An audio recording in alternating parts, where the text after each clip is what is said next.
अब हम बात करते हैं बोन कैंसर का रिस्क फैक्टर का। तो फर्स्ट ऑफ ऑल है इनहेरिटेड जेनेटिक सिंड्रोम, ठीक है। नेक्स्ट है प्रीवियस रेडिएशन थेरेपी, अगर पास्ट में किसी ने रेडिएशन थेरेपी लिया है तो एक रिस्क फैक्टर बनता है बोन कैंसर का।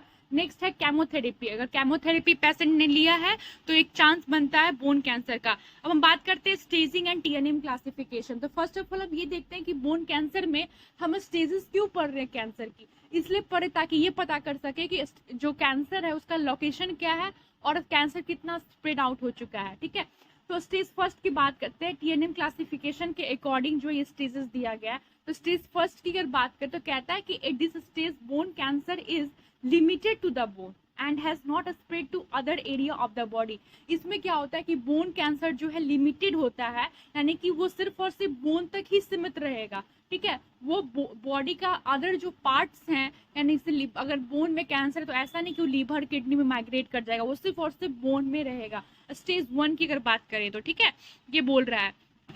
अब कहता है कि after biopsy testing cancer eight this stage is considered low grade and is not considered aggressive. Basically कहता है कि अगर स्टेज 1 का कंडीशन है तो अगर बायोप्सी का टेस्ट करवाया जाए तो कैंसर क्या निकलेगा, लो ग्रेड निकलेगा, ठीक है, और बट एग्रेसिव नहीं माना जाएगा। देखिए कैंसर एग्रेसिव और का मतलब क्या, ये कोई इंसान तो नहीं है कि हाँ एग्रेसिव हो गया। बेसिकली कैंसर एग्रेसिव का मतलब है कि कैंसरस सेल जो है वो रैपिडली बहुत तेजी से ग्रो कर रहे हैं, एग्रेसिव का मतलब, और नॉट एग्रेसिव का मतलब कि नॉट रैपिडली ग्रो कर रहे हैं, ठीक है। अब स्टेज 2 की बात करते हैं। कहता है कि this stage of bone cancer is limited to the bone and had not spread to other area of the body but biopsy testing reveals the bone cancer is high grade and is considered aggressive। कह रहा है कि stage 1 में क्या हो रहा था कि बोन में ही कैंसर लिमिटेड था, other parts of the body में नहीं था। ठीक उसी तरीके से स्टेज 2 का भी वही कंडीशन है कि भाई ठीक है बोन कैंसर तो बोन में ही रहेगा limited, other parts of the body में स्प्रेड आउट नहीं होगा।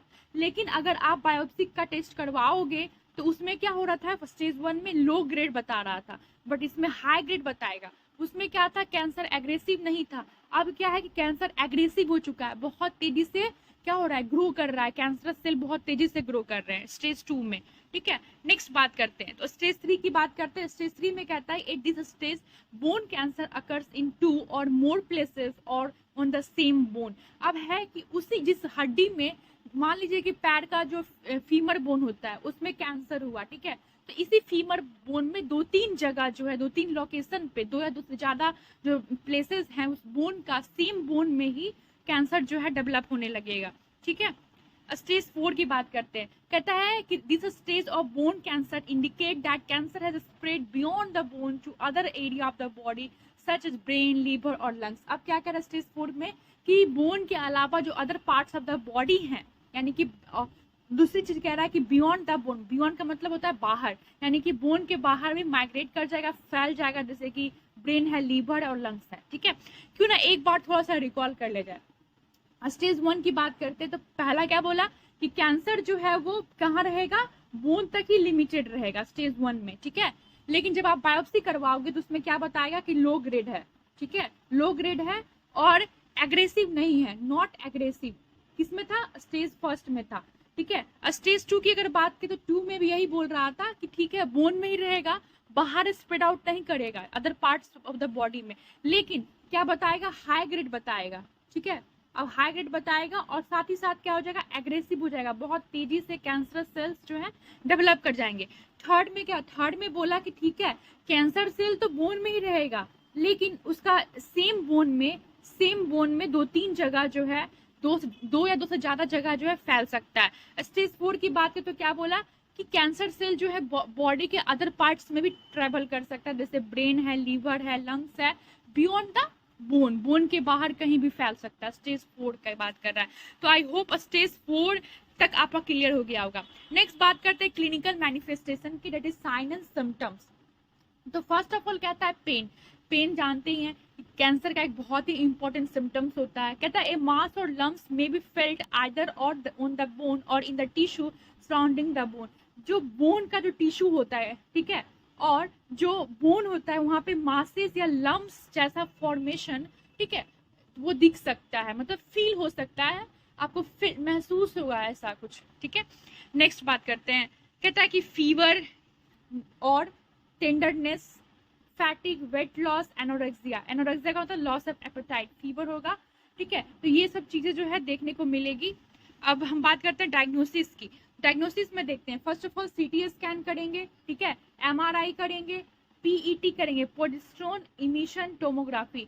बेसिकली प्रोजेस्टेरोन इमिशन टोमोग्राफी में क्या होता है, एक रेडियो एक्टिव जो होता है, रेडियो एक्टिव रे जो है छोड़ा जाता है, ताकि जो है क्लियर जो है इमेज जो है, और साथ में ये देख सके कि मान लीजिए बेसिकली क्या होता है ना, पीईटी करने से बेनिफिट क्या होता है प्रोजेस्टेरोन इमिशन टोमोग्राफी में, कि बोन कैंसर का जो स्टेजेस होता है ना वो बहुत क्लियर दिखता है। पीईटी का बहुत ज़्यादा यूज किया जाता है कैंसर को डिटेक्शन करने में। तो और कैंसर किस स्टेज में पहुंचा है ये इसमें पीएफटी में बहुत अच्छे से पता चलता है। नेक्स्ट बात करते हैं बोन बायोप्सी। बायोप्सी में पता है कि बायोप्सी हमेशा एक नीडल की मदद से किया जाता है, बायोप्सी नीडल बोलते हैं उसको। वहाँ पे क्या किया जाएगा कि वो जहाँ पे देखने को मिल रहा है तो वहाँ पे जो है वहाँ का जो टिश्यू है, वहाँ का जो सेल्स है उसको स्क्रैच आउट कर लिया जाएगा, उसको फिर लैब में भेजा जाएगा ये पता करने के लिए कि कैंसर किस स्टेजेस में है, ठीक है, ये और कैंसर कितना स्प्रेड आउट हो चुका है। नेक्स्ट बात करते हैं लैबोरेटरी टेस्ट की। लैबोरेटरी टेस्ट हम सभी जानते हैं, ठीक है। नेक्स्ट बात करते हैं मैनेजमेंट की। तो मैनेजमेंट में क्या कहता है, सर्जरी होगा, ठीक है, केमोथेरेपी होगा, रेडिएशन थेरेपी होगा, क्रायो सर्जरी होगा, बायोलॉजिकल थेरेपी होगा और हार्मोनल थेरेपी होगा। सर्जरी हम आगे बात करेंगे। केमोथेरेपी, केमोथेरेपी में बेसिकली क्या होता है, दो तरह का होता है, एक होता है 3 ड्रग रेजिम देंगे और 2 ड्रग रेजिम देंगे, ठीक है।